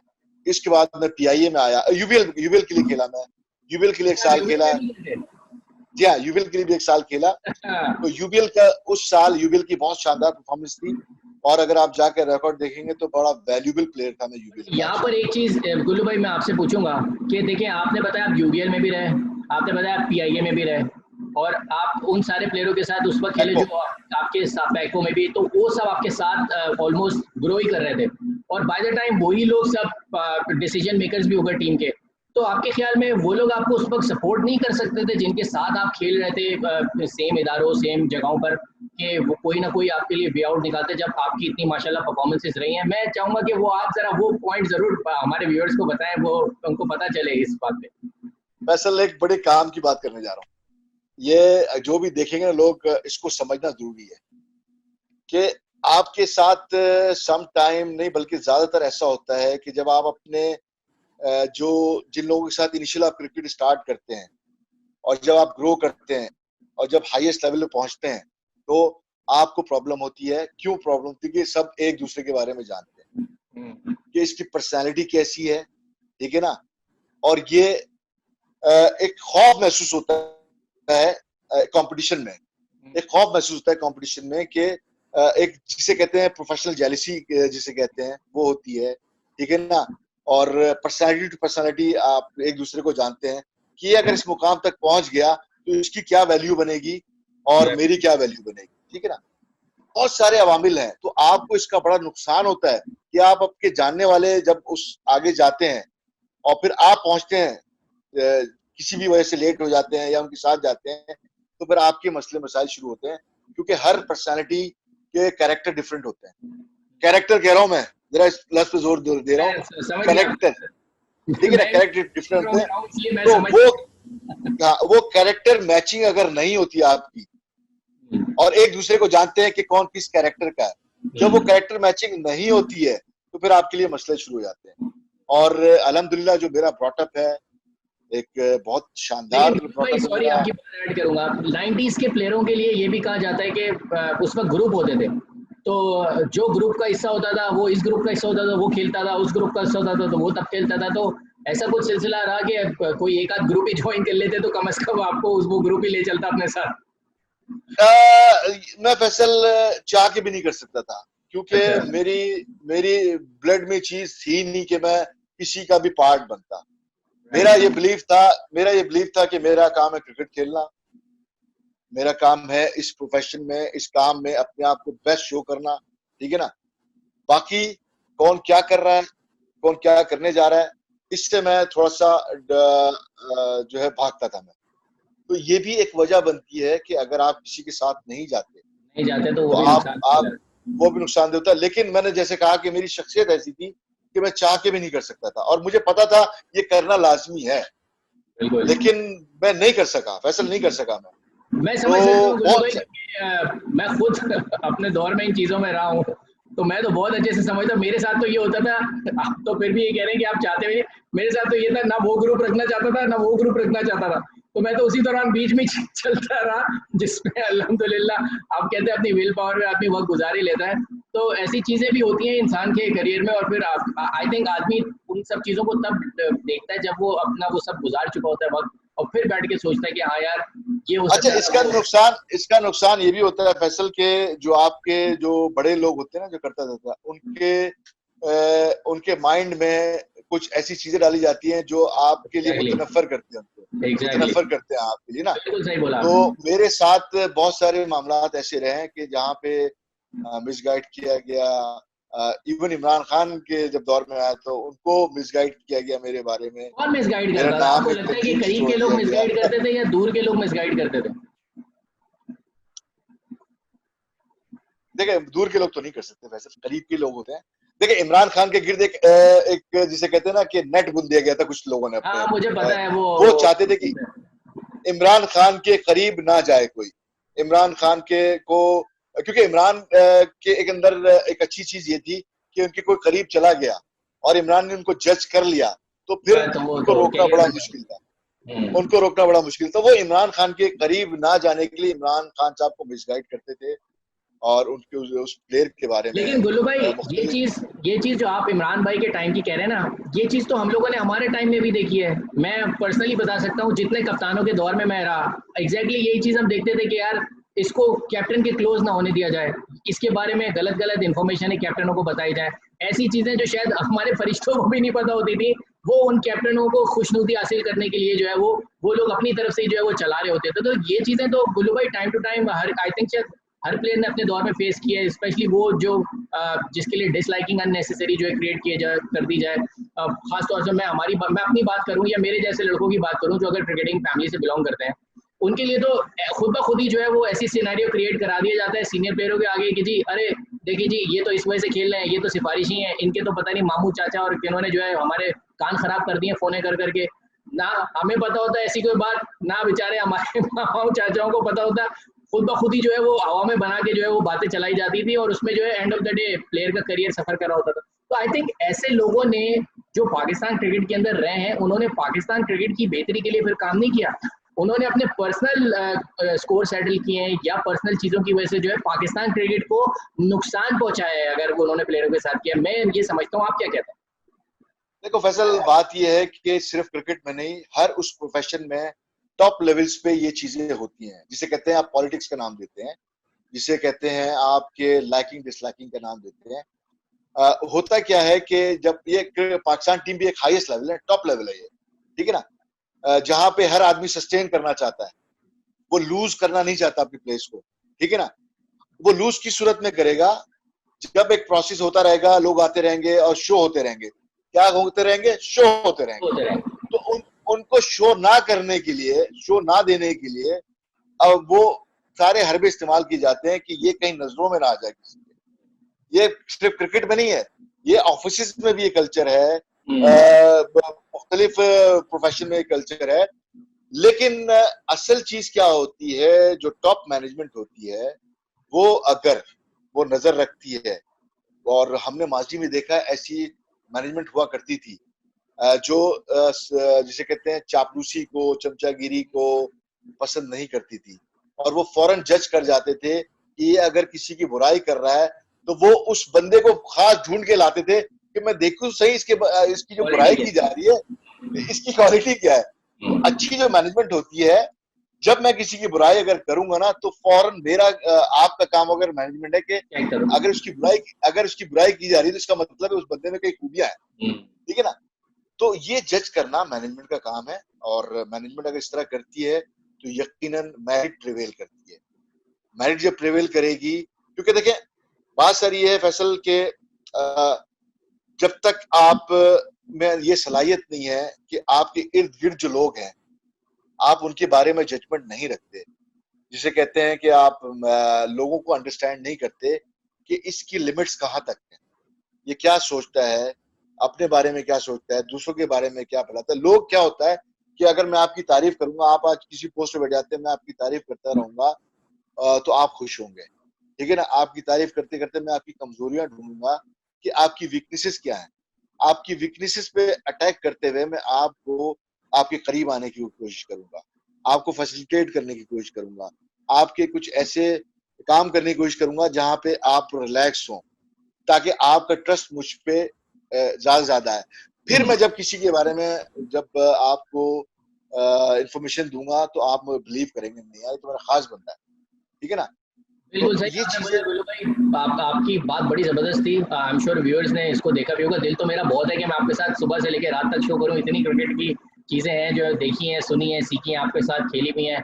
मैं अक्सर जैसे मैंने पहले कहा कि मैं बहुत जगहों पे हमारे 3-4 प्लेयरों का बहुत जिक्र करता हूँ, आपका, आसिफ भाई का, महमूद भाई का, नदीम भाई का, क्योंकि मैं आप लोगों के साथ काफी सीख कर आगे बढ़ा हूँ। तो नहीं, ये हमारी खुशकिस्मती है कि हमारे शागिर्द भी अच्छे थे, छोटे भाई भी थे, शागिर्द भी ये थे। भी है, या कह क्योंकि सकते हैं कि क्योंकि क्योंकि जब हम पीआई में खेल रहे थे और हमारा करियर इख्तिताम की तरफ था, तो चंद साल पहले करियर के इख्तिताम थे, तुम लोगों का इंडक्शन हुआ पीआई में। एक 10 लड़के पीआई ने हायर किए जो कि आगे जिनको पाकिस्तान के लिए सर्व करना था, खेलना था। और वो डेफिनेटली मैनेजमेंट हमसे एक्सपेक्ट करती थी कि हम आप लोगों को ग्रूम करें, आप लोगों को फैसिलिटेट करें, आप लोगों को गाइड करें।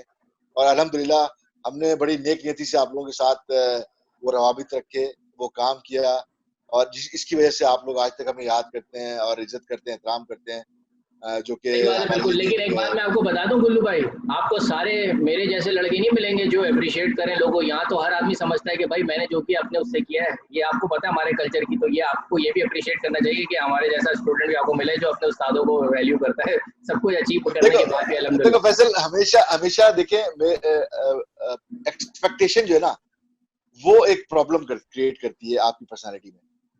तो एक्सपेक्टेशन नहीं होनी चाहिए, जो जिससे मिल गया वो बहुत अच्छा होता है।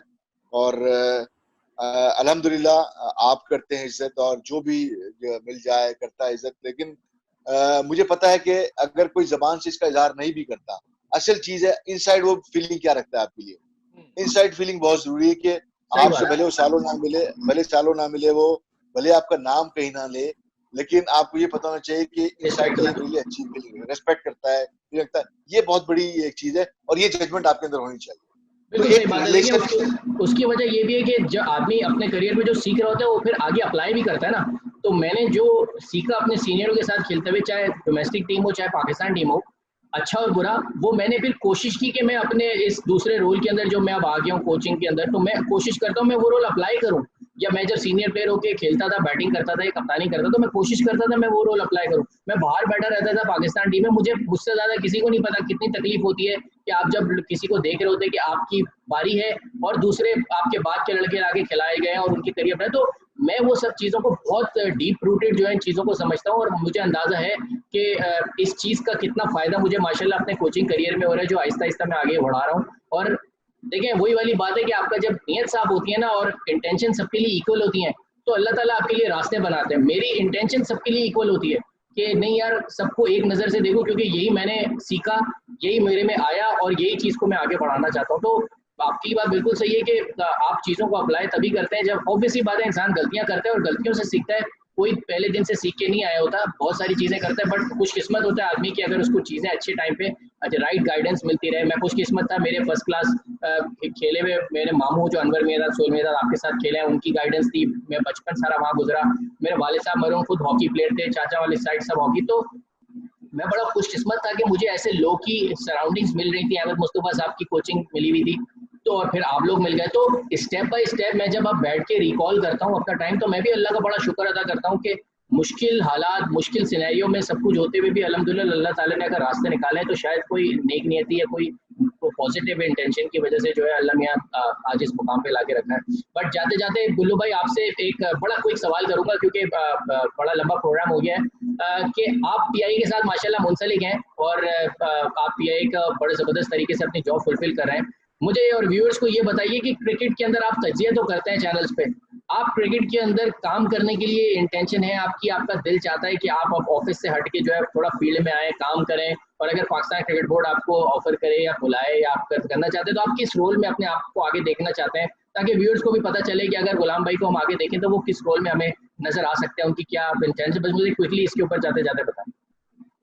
देखो फैसल, एक मेरी शख्सियत है और मेरी एक शख्सियत की सोच बताता हूँ कि मेरी सोच ये है कि क्रिकेटर था मैं, ठीक है ना, क्रिकेट से मुंसलिक रहा, हालात ने दूसरे प्रोफेशन में लेकर के आ गया, तो मेरी एक हमेशा सोच रही कि मैं जिस काम को जिस टाइम पे कर रहा होता हूँ मेरा पूरा फोकस उस तरफ होता है और मैं उसको एंजॉय करता हूँ, और उसमें ज्यादा मैक्सिमम लर्निंग उसमें ले रहा होता हूँ, क्योंकि लर्निंग का प्रोसेस आपको पता पूरी लाइफ होता है।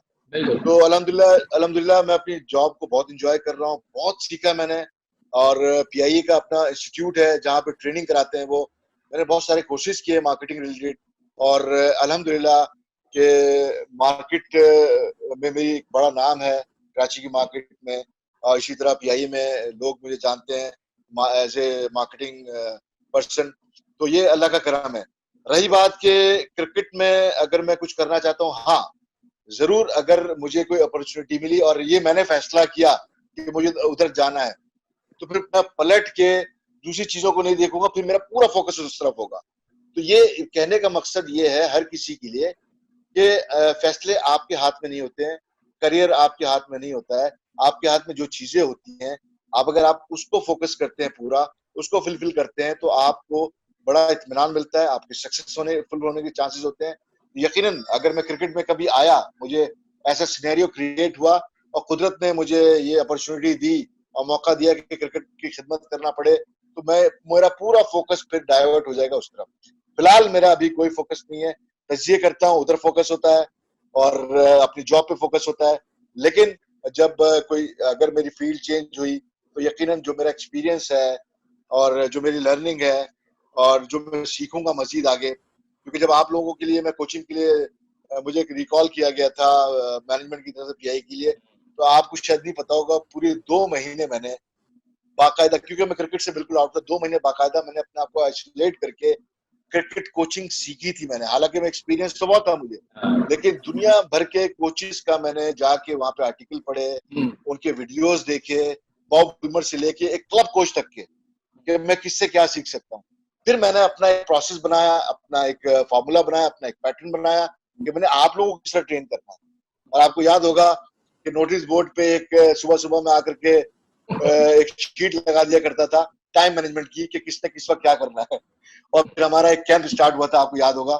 बिल्कुल, तो बहुत अच्छे, बिल्कुल बड़ा जबरदस्त आपके साथ एक्सपीरियंस रहा, और मेरा और कमबैक भी माशाल्लाह हम पाकिस्तान कायदम ट्रॉफी भी जीते थे और वनडे नेशनल चैंपियनशिप भी जीते और थे। मेरा कमबैक भी हुआ और था पाकिस्तान टीम में उस सीजन के आपका बाद। कमबैक हालांकि भी हुआ मेरा था। स्टार्ट बड़ा खराब हुआ था, शायद आपको याद हो, 2-3 मैचों में मेरे से रन नहीं हुए, तो मैं तो सर पकड़ के बैठ गया था। बट आपने और महमूद भाई ने जो है मेरे साथ बड़ी मेहनत की। एक्चुअली यहीं पर आपकी कोचिंग स्किल्स टेस्ट होती हैं कि जब आदमी ये देखता है कि मेरा एक प्लेयर जो है उसकी स्किल्स में कोई प्रॉब्लम नजर नहीं आ रही, आई थिंक वो कहीं साइकोलॉजिकली लैग कर रहा है। तो आई थिंक आप लोगों ने उस वक्त मुझे याद है तुम जब तुमसे शुरू के मैचेस में रन नहीं हो रहे थे तो तुम बहुत परेशान थे, और मैंने तुमसे एक बात कही थी कि फैसल, एक इनिंग की जरूरत है, मुझे पता है तुम सबको बीट कर जाओगे। तो तुम इतना पीछे रहने के बाद भी तुमने सीजन में टॉप फिनिश किया पीआई की तरफ से, 6 सेंचुरियां बनाई उसके बाद, सोचें। तो तुम्हारा कमबैक हुआ पाकिस्तान टीम में। तो यही अल्हम्दुलिल्लाह। वो चीजें होती हैं जो सम टाइम आपको मोटिवेशन की जरूरत होती है, आपको काम डाउन करने की जरूरत होती है, आपको आपके लेवल पे लेके आना होता है कि आप क्या हो, और आप जब करोगे अपना, आप इस बैड पैच से निकलोगे, इस बुरे फेज से निकलोगे, तो आपके जो टारगेट है वो डेफिनेटली अचीव होंगे। तो मुझे खुशी इस बात की थी कि जो मैंने तुमसे कही थी बातें, और वैसे ही होता चला गया, वैसे ही होता चला गया। तो ये सारी चीजें होती हैं। तो जो तुम्हारा सवाल था, इंशाल्लाह अगर अल्लाह ने मौका दिया और मैंने एक्सेप्ट किया, अल्लाह ने मौका दिया और मैंने एक्सेप्ट किया, इंशाल्लाह आपको तो मौका भी यकीनन, मिलेगा, आप एक्सेप्ट भी करेंगे। और क्योंकि देखिए, माजी में मुझे अपॉर्चुनिटीज देने की बात हुई थी नजम सेठी साहब के जमाने में, और लेकिन मैं थोड़ा सा वहां पे डाउट में था कि मामला ऐसे चल रहे थे कि आपकी स्टेबिलिटी का कोई आंसर नजर नहीं आ रहा था। नहीं, तो इंशाल्लाह कोई ताला भी मैं आपको ये कह दूं कि इंशाल्लाह अच्छा टाइम बिल्कुल जरूर आएगा, क्योंकि मेरा अच्छा टाइम अभी भी है फैसल, अच्छा टाइम अभी भी है। नहीं, मेरा अल्हम्दुलिल्लाह हर मेरा हर टाइम अच्छा होता है। मैं वो बात नहीं कर रहा, मतलब मैं कह रहा हूँ माशाल्लाह अच्छा टाइम चल रहा है। जैसे आप ऑफिस में एंजॉय कर रहे हैं, आपका अच्छा टाइम है, लेकिन मैं क्रिकेटर के नज़रिए से देख रहा हूँ आपको इस वक्त। तो मैं उस नज़रिए से बोल रहा हूँ कि क्रिकेटर जो है वो क्रिकेट की फील्ड में ही ज़्यादा खुश और नेचुरल फील करता है जब वो उस मैदान में अंदर उतरता है। क्योंकि हमारे पास में ऐसे बहुत लोग रहे हैं, हमारे पीआई के अंदर उठा लें, नेशनल बैंक में उठा लें, इकबाल कासिम साहब हैं, बड़े ज़बरदस्त एडमिनिस्ट्रेटर, रिटायर हुए। बारी साहब हमारे यहाँ थे, जहीर भाई ने हमारे यहाँ, ऐसे हमारे क्रिकेटर्स, हॉकी प्लेयर्स रहे हैं, फुटबॉल प्लेयर्स जिन्होंने खेल के बाद अपने अच्छा एज एन एडमिनिस्ट्रेटर भी अपने आप को अच्छा फिनिश किया। तो ये तो नसीब और किस्मत की बात होती है, बट मैं अपनी एक इंटेंशन बता रहा हूँ आपको कि एज ए स्पोर्ट्समैन आदमी का दिल तो यही होता है कि यार मैं फील्ड में काम करूँ। और हमारे व्यूअर्स ने और मैंने सुन के हमें बड़ी खुशी हुई कि आप चीज़ों का अच्छा प्लान करते हैं, और उम्मीद करते हैं कि इंशाल्लाह जो भी आपके गोल्स हैं फुलफिल करें अल्लाह ताला वो, और आपको हम फील्ड में देखें, या जो भी आप जिस जगह पर आपकी किस्मत नसीब में लिखा हुआ है आगे बढ़ना, इंशाल्लाह लोग उसमें देखें और आप फुलफिल करें। आपके तजिए तो लोग सुनते ही रहते हैं टीवी के ऊपर, हम भी सुनते रहते हैं, आपके साथ करते भी थे। तो बड़ा मज़ा आता है और बड़ी खुशी होती है हमारे सीनियर्स को अपने आगे बढ़ता हुआ देख के और अच्छा करता हुआ देख के। जाते जाते आप हमारे व्यूअर्स के लिए कुछ कहना चाहेंगे, कुछ हमारे मेरे चैनल के लिए कुछ कहना चाहेंगे, या कुछ जो आपका दिल करे एंड में सम अप कर दीजिए। नहीं, माशाल्लाह फैसल, आप की एक अच्छी सोच है, आप विजन वाले बच्चे हैं और हर काम को प्लान करके करते हैं। तो यकीनन आपने जो ये चैनल बनाया है, इसमें अल्लाह ताला आपको ना सिर्फ तरक्की दे, बल्कि इसको और बेहतर अंदाज में आप अपने विजन के साथ लेके चलें और लोगों को आगाही दें, और अपने प्रोग्राम के जरिए आप जो भी हासिल करना चाहते हैं, ना सिर्फ आपको हासिल हो बल्कि दुनिया को भी हासिल हो आपके प्रोग्राम से। और दूसरी बात यह है कि हमेशा मैं अपने यंगस्टर को ये कहना चाहूंगा कि आपके हाथ में जो चीज है उसको बेहतर अंदाज में करने की कोशिश करो, तो आप आगे बढ़ सकते हो। अगर आप आगे की सोचोगे, टारगेट आपके आगे की होने चाहिए, लेकिन जो प्रेजेंट टाइम में आपका काम है उस काम पे पूरा फोकस होना चाहिए, वो चीज फिर आपको आगे पुश करती है। अगर आप सोचोगे कि मैंने टेस्ट क्रिकेट खेलनी है, और तो आप इस वक्त क्लब क्रिकेट खेल रहे हो, या आप फर्स्ट क्लास क्रिकेट खेल रहे हो, या आप ग्रेड 2 खेल रहे हो, आप सिर्फ ड्रीम देख रहे हो कि मैं टेस्ट क्रिकेट खेलूं, फर्स्ट क्लास खेलूं या क्लब क्रिकेट खेलूं, और आपका फोकस उधर नहीं है, आपको पूरा फुलफिल करना है अपने अपने काम को फोकस के साथ, तो आपको आगे बढ़ने से कोई नहीं रोक सकता। और आप अपनी सलाहियतों को आपका अपने पहचानना बहुत जरूरी है। आप किसी ख्वाबी दुनिया में ना रहें, रियलिटी बेस पे अपने आप को जज करें। और अगर आप में सलाहियत है नहीं है मुझे नहीं पता, लेकिन आप किसी को मेंटोर बनाएं, उससे अपने बारे में जरूर पूछें कि मेरी पर्सनैलिटी में किन किन चीजों की कमी है, मैं क्या हूँ, जिसको आप समझते हैं कि जो आपको अच्छा समझा सकता हो, आपकी बात उसकी समझ में आती है। तो आपका मेंटोर होना, नहीं सिर्फ क्रिकेट में नहीं, आपकी तमाम लाइफ में आपका मेंटोर होना, आपको गाइडलाइन देने वाला बहुत जरूरी है फैसल। आपका फिर प्रोसेस बहुत तेज हो जाता है, आपको आगे बढ़ने का प्रोसेस बहुत तेज हो जाता है। भाई जो आप हमारे यहाँ जो, सॉरी आपकी बात मैं ऐड कर दूं, हमारे यहाँ जो लड़कों में मैं प्रॉब्लम देख रहा हूँ ना, वो ये देख रहा हूँ कि वो अपने आप को वो मेंटोर की तरफ शायद के जहन में थोड़ी देर के लिए हो, लेकिन आई थिंक आजकल के लड़के जो है ना वो अपने आप को मेंटोर से बड़ा ज्यादा फील कर रहे हैं, कि उनको लग रहा है कि यार हमें किसी से सीखने की जरूरत नहीं है, आई थिंक जो हम कर रहे हैं वो हम ही बेहतर कर रहे हैं। और जब वो एकदम नोज डाइव गिरते हैं उसके बाद फिर उनको समझ में आता है कि हाँ यार ये क्या हुआ, अब मैं पता नहीं, थोड़ा किसी से पूछ लो। तो आई थिंक यहाँ प्लेयरों को आई थिंक खुद भी वो मिस्टेक पर है कि उनको अपना माइंडसेट चेंज करना पड़ेगा, कि वो समझ रहे हैं कि टाइम से और प्लेयरों से वो आगे चल रहे हैं, बट आई थिंक शायद नॉर्मल लाइफ में स्पोर्ट्स में ऐसा नहीं होता। जैसे आपने बात की देखो बिल्कुल फैसल, वैसी होता है। फैसल अपने साथ सिंसियर होना बहुत जरूरी है। हम्म, अपने साथ सिंसियर आप कैसे होते हैं? जब आप अपने आप को ट्रू जज करते हैं, आप अपने आप को ट्रू जज करेंगे तब आप सिंसियर होंगे। अगर आप सिर्फ ख्वाब में रहेंगे कि मैं आई एम द बेस्ट, ठीक है ना, तो आप अपने साथ जाती कर रहे हैं, बिल्कुल सही क्योंकि आपने आप आप खुद से बेस्ट नहीं हो सकते। दुनिया आपको अगर बेस्ट बोलती है तो आप बेस्ट हैं, ठीक है ना। बिल्कुल। तो आप वो काम करें कि आपको दुनिया बेस्ट बोले, आपके पास दुनिया आए, आपको फॉलो करे दुनिया। मैं खुद से अपने आप को बेस्ट नहीं बोल सकता, दुनिया मुझे बेस्ट बोलेगी तो मैं बेस्ट कहलाऊंगा। बिल्कुल इस सही। तरफ जाए, इस तरफ जाए और अपने साथ सिंसियरिटी शो करें, ना कि ख्वाबी दुनिया में रहे आप। तो आपकी जब आंख खुलेगी 15-20 साल बाद, तो आपको पछतावा होगा, आप माजी की बातें याद करेंगे। इसीलिए मैं बार बार कह रहा हूँ कि अपना मेंटोर जरूर रखें, अपने मेंटोर से आपका प्रोसेस जो है वो सही डायरेक्शन में जाएगा, स्पीड बढ़ेगी आपकी प्रोसेस की, आपकी लर्निंग की। जो चीज आप 4 साल में सीखेंगे वो हो सकता है 2 साल में सीख जाए, 1 साल में सीख जाए, क्योंकि जो मेंटोर होता है उसका एक्सपीरियंस होता है, वो अपने एक्सपीरियंस शेयर करता है, वो आपकी बेहतरी चाहेगा, ठीक है ना। अगर आप उसको रिस्पेक्ट देंगे, आप उसको इज्जत देंगे, तो वो आपको प्रोसेस करवाएगा तेज, ठीक है ना। यही एक बढ़ने का तरीका है। इसी तरह इंस्टीट्यूट जो इदारे होते हैं वो आपकी ग्रूमिंग करते हैं, आपको जो अपॉर्चुनिटी मिले सीखने की, आप उन इदारों से सीखें जहां आप समझते हैं कि आप काम कर रहे हैं। ये सिर्फ क्रिकेट से नहीं, दूसरे हट के है। तो अपने आपको ग्रूम करने के लिए, अपने आप को मैच्योर करने के लिए जहां से भी आप सीख सकते हैं, आपको सीखना चाहिए। इस खाम ख्याली में नहीं रहना चाहिए कि मैं सीखा हुआ हूँ और मुझे किसी को सीखने की जरूरत नहीं है। हर इंसान सीखने के माइल में सीखने की होता है, जरूरत चाहे है। वो बिल्कुल 60 साल। बिल्कुल, आपने जबरदस्त बात की गुल्लू भाई। और आई एम श्योर आपकी एडवाइजेस जो है व्यूअर्स और फैंस जितने भी पूरी दुनिया में देखेंगे वो जरूर इस पर अमल करने की कोशिश करेंगे, या अपकमिंग यंगस्टर वगैरह सब। आपका बहुत बहुत शुक्रिया अदा करूंगा गुल्लू भाई कि आपने टाइम दिया मुझे, और आपकी बातें जो है सुन के बड़ा मजा आया। दिल तो मेरा चाह रहा था कि आप जो है और अपनी पुरानी बातें जो है वो लाए सामने, बट वक्त की मुनासबत इतनी है कि उस प्रोग्राम को उसके अंदर ही समाप्त करना है। बट इंशाल्लाह मैं कोशिश करा करूंगा कि आपको जरूर ऑन बोर्ड लिया करूं पाकिस्तान क्रिकेट के डिस्कशंस में, आपके साथ आपका व्यूज शेयर किया करूं अपने साथ अपने यूट्यूब चैनल के ऊपर। आपके ऊपर डिपेंड करता है कि आप हम गरीबों को थोड़ा टाइम दे दिया करें, अगर उसके लिए बड़े जहाज से टाइम निकाल के भी। तो थैंक यू वेरी मच गुल्लू भाई, बहुत बहुत शुक्रिया आपका। इंशाल्लाह आपसे मुलाकात होती है, कोरोना वायरस जरा कम हो जाए तो इंशाल्लाह फिर आपसे मुलाकात होती है। Thank you very much for your time.